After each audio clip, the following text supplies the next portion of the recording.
இன்றைக்கி நம்ம பார்க்க போகிற ரெசிபி அகத்திக்கீரை. இந்த அகத்திக்கீரை பார்த்திங்கன்னா மரம் மாதிரி வளரும். இதை வந்து நமக்கு சின்ன சின்னதாக வந்து நொடிச்சு ஒரு ஒரு கட்டாக கொடுப்பாங்க. இதோட இலைகள் பார்த்திங்கன்னா இப்படி ஒன்று ஒன்றா வந்து கிள்ளி எடுக்கணும், மொத்தமாக போடக்கூடாதுங்க.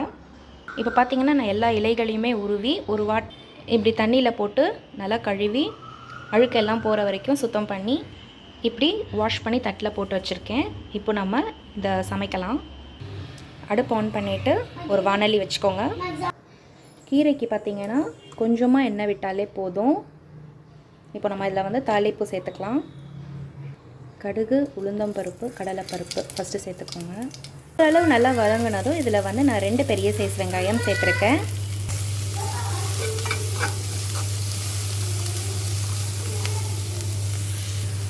பூண்டு சேர்த்துக்கலாம்.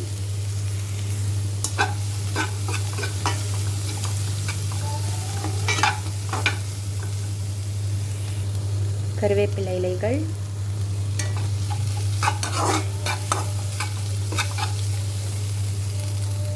இந்த ஸ்டேஜில் நீங்கள் வெங்காயத்துக்கு உப்பு போடுறதோ எதுவுமே சேர்க்க வேண்டாம். ஏன்னா நம்ம கீரைக்கு நம்ம வந்து நல்லா வதங்கினதுக்கப்புறம் தான் நம்ம உப்பு போட போகிறோம். இடையில உப்பு சேர்த்திங்கன்னா அதுக்கப்புறம் ரொம்ப உப்பாக தெரியும். வெங்காயம் நல்லா செவந்து வந்துருச்சு. இந்த டைமில் நம்ம கீரை சேர்த்துக்கலாம். இந்த கீரை பார்த்திங்கன்னா ஒரு சில பேர் இந்த மாதிரி கட் பண்ணியும் சேர்த்துப்பாங்க, முழுமையாகவும் சேர்த்துக்கலாம். ரெண்டுமே பண்ணாலும் சீக்கிரம் வதங்கிடும். இப்போது நான் இந்த கீரை எல்லாத்தையும் உள்ளே சேர்த்துட்டேன். அடுப்பு பார்த்திங்கன்னா நான் லோ டு மீடியம் ஃப்ளேமில் தான் மெயின்டைன் பண்ணிகிட்ருக்கேன். நல்லா வந்து கிளறி விட்டுக்கோங்க கீரையை. ஆரம்பத்தில் நிறைய கீரை இருந்த மாதிரி இருக்கும். நல்லா வதக்க ரொம்ப கம்மியாகிடும். அதனால் இந்த ஸ்டேஜ்லேயும் நீங்கள் உப்பு சேர்க்க வேண்டாம். நல்லா வதங்கினதுக்கப்புறம் நம்ம லாஸ்ட்டாக உப்பு சேர்த்துக்கலாம், போதுமானதாக இருக்கும். ஸோ இலைகள் பார்த்திங்கன்னா எப்படி சுருங்கி வருது பார்த்திங்களா?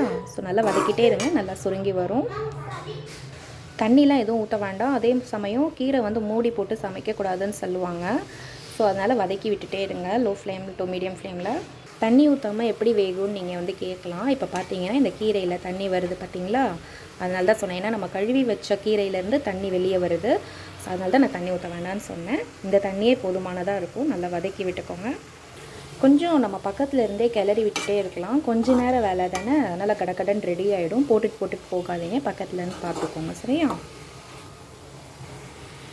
இந்த சமயத்தில் பொரியலுக்கு தேவையான அளவு தூள் உப்பு பார்த்த அளவாக சேர்த்துக்கோங்க. இந்த உப்பை இந்த கீரையோட ஒரு முறை சேர்த்து கிளறி விட்டுக்கோங்க. இப்போது தேங்காய் பார்த்தீங்கன்னா தேங்காய் வந்து பூ மாதிரி திருவி வச்சுருக்கேன். இதை வந்து நம்ம கீரையோட சேர்த்து வதக்கிடலாம். கீரை சேர்த்தாச்சு, ஒரு முறை வதக்கி விட்டுறலாம். ஸோ இப்போ நம்ம கீரை முழுமையாக ரெடி ஆகிடுச்சு. ரொம்ப நல்லா டேஸ்ட்டும் நல்லா இருக்குது.